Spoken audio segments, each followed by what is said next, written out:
pages 234 to 235. We cut back to Doc, struggling on the rooftop.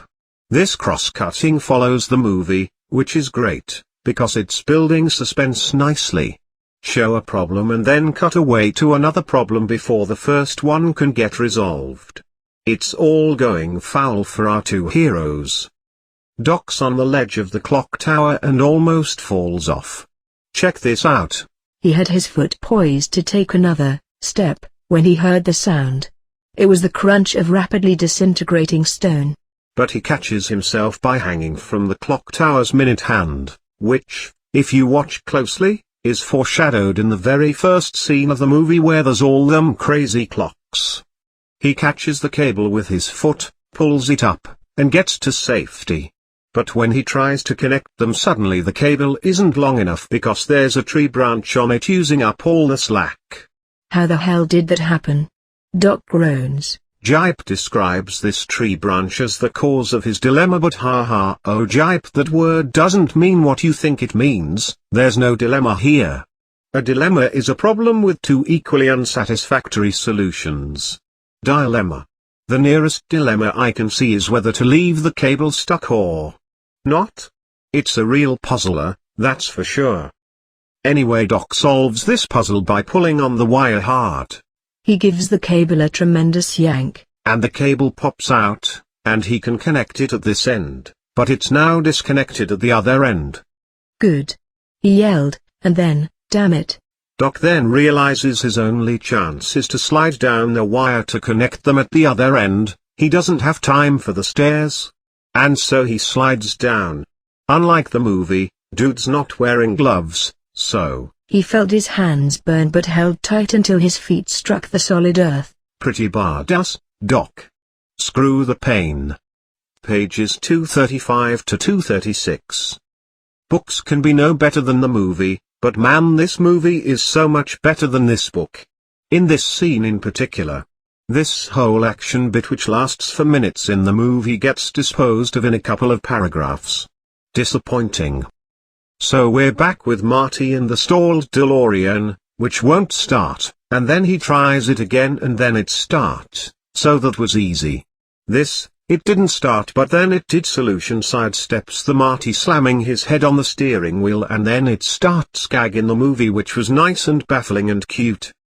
Marty drives towards the wire but doesn't notice Doc messing with it.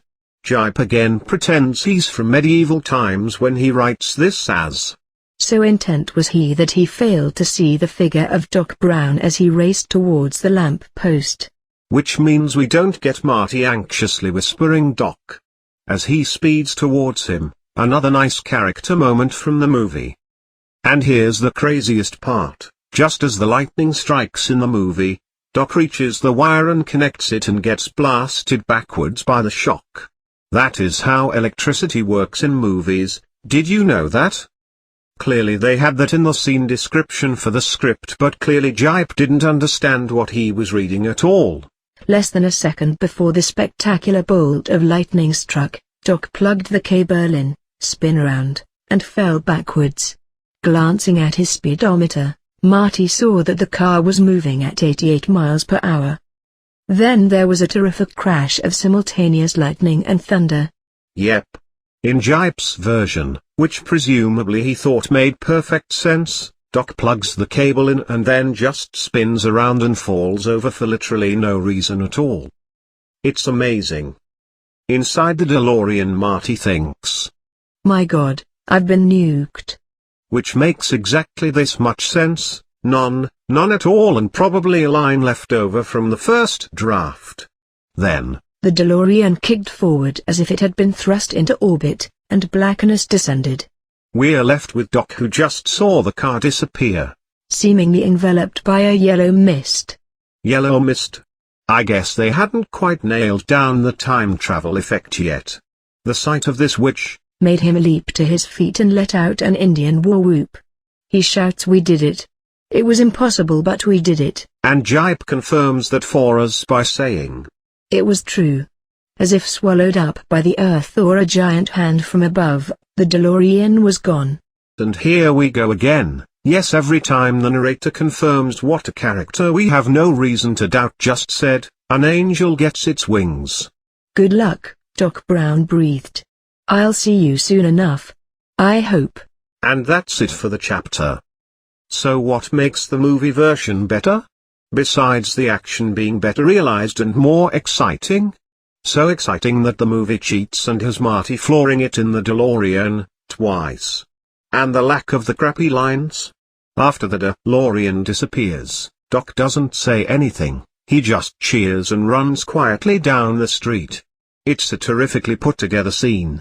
The music builds and builds until the lightning reaches the car, and then the car's gone and the music's gone and all we hear is burst of the time travel sound effects and the ambient noise of the wind and Doc's footsteps as he runs down the road.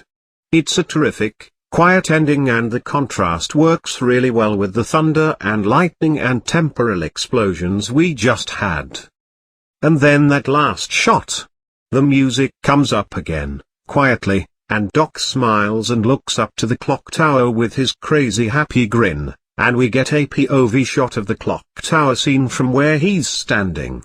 We assume we're seeing what Doc's seeing, but then a second later a helicopter flies into the frame, over the tower, and out again, and we realize we're back in 1985. It's a terrific cut that takes us out of 1955 and into 1985 so smoothly you barely even notice it. Great work, movie peeps. Pull up your socks, book peeps.